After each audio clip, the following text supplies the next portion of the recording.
दुष्यंत चौटाला जी की जन्म पत्री दिखवाई थी मैंने खुद अपने आप। 2 बार हरियाणा प्रदेश के मुख्यमंत्री बने विजय की जन्म पत्री में लिखा हुआ।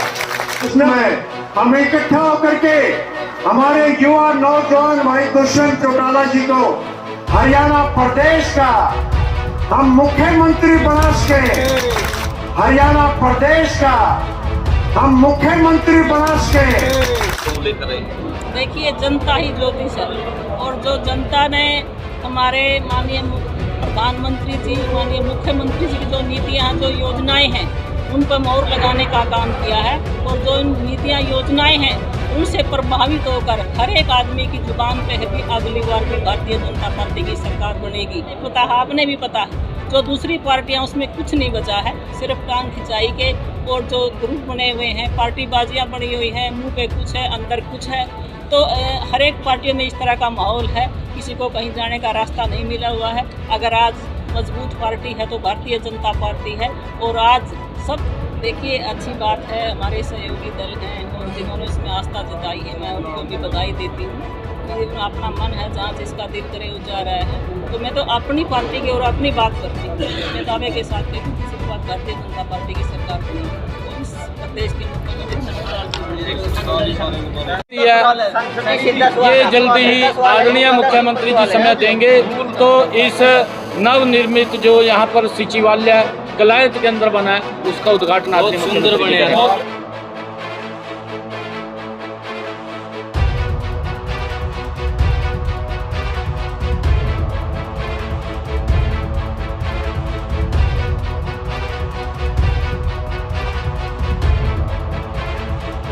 वैसे ही उन सुविधाओं का लाभ मिलेगा और भी कुछ मांगे यहाँ से रेलवे से संबंधित कलायत के लोगों ने मेरे ध्यान में लगाई है। उन बातों को भी आदरणीय मंत्री जी के सामने हम रख करके उनका पूरा कराने का प्रयास करेंगे। और मैं कह रहे हैं पानी बच जाएगा, आपकी योजना से सहमत है, लंबा हो जाएगा, पानी बच जाएगा, निकासी भी हो जाएगी।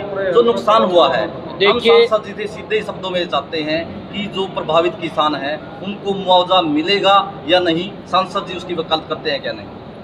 ये धान की फसल है और मैं आपको बताना चाहता हूँ कि कोई और भी फसल है, आप इतिहास उठा करके देख लीजिए, आपने आंकलन करके उसको छापना भी चाहिए। मैं आप क्योंकि जागरूक पत्रकार हैं, आप लोगों के माध्यम से मैं बात कर रहा हूँ कि आज इन पिछले जो 7.5 साल का कार्यकाल मनोहर लाल जी का रहा है, जब से प्रधानमंत्री फसल बीमा योजना आई है, जितना मुआवजा अगर यहाँ कैथल के अंदर किसान की फसल का खराबा हुआ है, उस खराबे का इन 7.5 वर्षों में दिया गया है। पिछला भी इतिहास देख लीजिए, मेरे ख्याल से उतना पैसा नहीं मिला होगा। अगर किसान की फसल का कहीं खराबा होता है, तुरंत सरकार एक्टिव होकर के उसका मुआवजा भी दिलाने का काम करती है, उसकी गिरदावरी करने का काम करती है। किसानों को भी इसलिए कहा गया कि अगर उनकी फसल ख़राब होती है तुरंत जा कर के एग्रीकल्चर ऑफिस के अंदर वहाँ डीडीए को एप्लीकेशन दें, ताकि उसकी मौके के ऊपर जा कर के उसको दुरुस्त किया जाए, देखा जा सके और उसका मुआवजा भी किसान को देते हैं। ऐसा नहीं है कि किसान को मुआवजा नहीं मिलता अगर उसकी फसल का खराबा होता है, क्योंकि मैंने कहा है कि ये प्राकृतिक आपदा होती है और उस प्राकृतिक आपदा के अंदर कई बार भारी बरसात आ जाती है। प्राकृतिक आपदा है, जब ये बरसात ज़्यादा होती है उसका समाधान भी होगा। और किसानों को मैं ये बड़े उसके साथ कह रहा हूँ कि किसानों को किसी प्रकार की कोई चिंता करने की ज़रूरत नहीं है। अगर उनकी फसल का खराबा होगा तो एक एक पाई हिसाब पैसा मुआवजा पहुँचाने का काम वो मनोहर लाल जी की सरकार करेगी। जी, कलायत में करीब 18 करोड़ से लघु सचिवालय बनकर तैयार है, लोकार्पण की देरी क्यों है? आदरणीय मुख्यमंत्री जी आएंगे, करेंगे। अभी तो टाइम लगभग 6 साल हो गए जी, 2016 के अंदर आए थे। मेरी बात तो सुनो, 2 साल तो कोरोना में निकल गए, अभी आपके सामने है एक्सप्रेस वे बना है, प्रधानमंत्री जी करेंगे आकर के, कभी भी जब समय मिलेगा। कहाँ करेंगे, कहाँ आकर के करेंगे, प्रधानमंत्री जी समय देंगे। परंतु लोगों की सुविधा के लिए ये सरकार विकास करती है और विकास के अंदर विश्वास रखती है। ये जल्दी ही आदरणीय मुख्यमंत्री जी समय देंगे तो इस नवनिर्मित जो यहाँ पर सचिवालय कलायत के अंदर बना है उसका उद्घाटन आदरणीय मुख्यमंत्री बनेगा। देखिए, मैं समझती हूँ और ये जो समस्या है ये बहुत पुरानी समस्या है, काफ़ी सालों से बहुत ज़्यादा पुरानी समस्या है।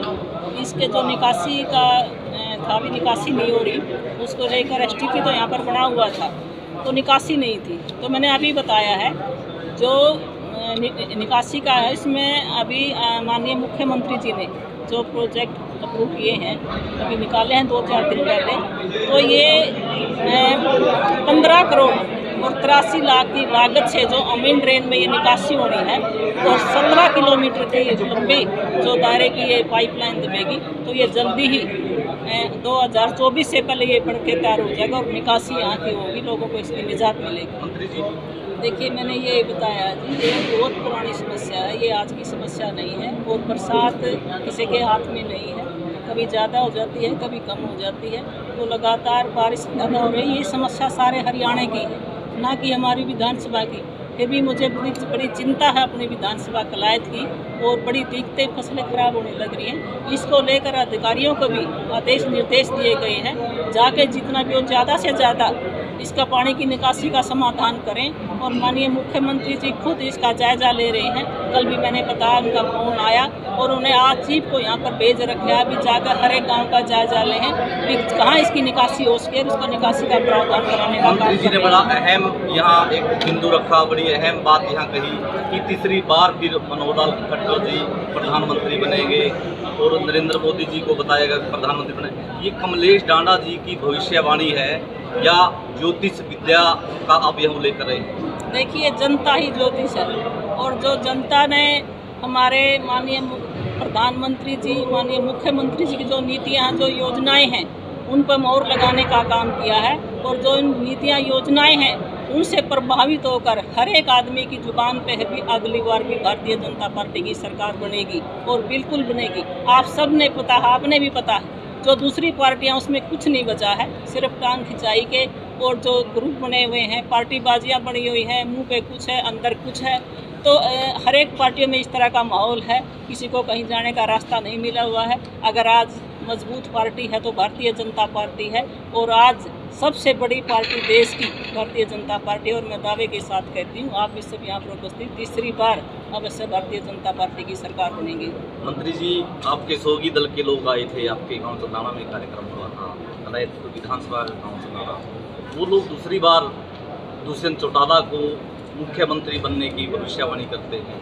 मंत्री जी आज खराब मौसम में तीसरी बार मनोहर लाल जी को मुख्यमंत्री बनाने की घोषणा करते हैं। देखिए, अच्छी बात है, हमारे सहयोगी दल हैं और जिन्होंने इसमें आस्था जताई है, मैं उनको भी बधाई देती हूँ कि अपना मन है, जहाँ जिसका दिल करे वो जा रहा है। तो मैं तो अपनी पार्टी की और अपनी बात करती हूँ, मैं दावे के साथ कहती हूँ तीसरी बार भारतीय जनता पार्टी की सरकार बनेगी और इस प्रदेश के मुख्यमंत्री मनोहर लाल जी बनेंगे।